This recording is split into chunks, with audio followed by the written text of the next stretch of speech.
always, whenever we see a sad picture or a sad situation in someone else's life, we think that the reason we see that is to appreciate what we have in our lives, and that's the reason why those kinds of pictures or stories are always shared. But I think that in this case, the stories of these children who live very different lives than what a normal childhood should be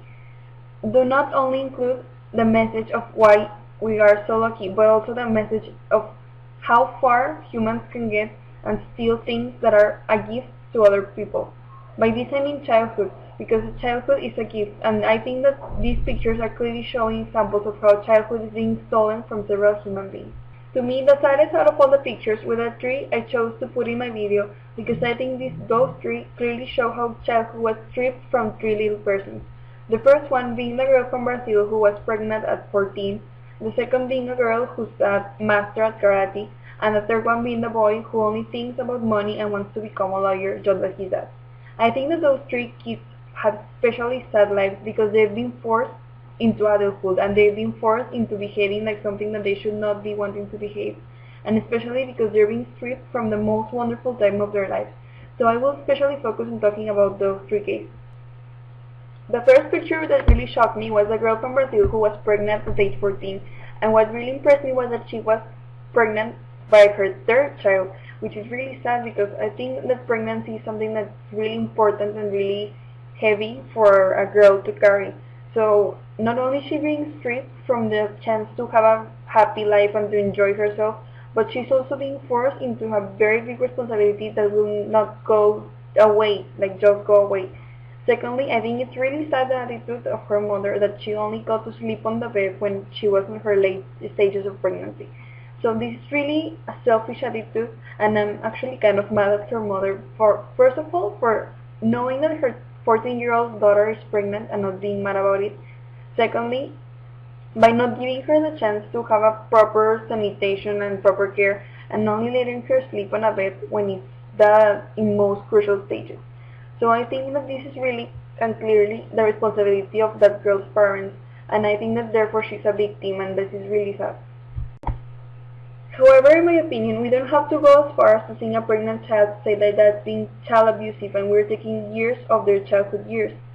We can also do that by giving responsibilities to the older siblings to take care of their younger ones. Parents who do this are, without knowing it, doing the very same things that that Brazilian girl's mother is doing. They're giving responsibilities to a child that should be their responsibility. So I think that this should be a message not for us to horrify ourselves at what's going on in another side of the world, but to look at us here, that parents here should also realize that they should not be giving their responsibilities to their older kids because it's also taking away their childhood.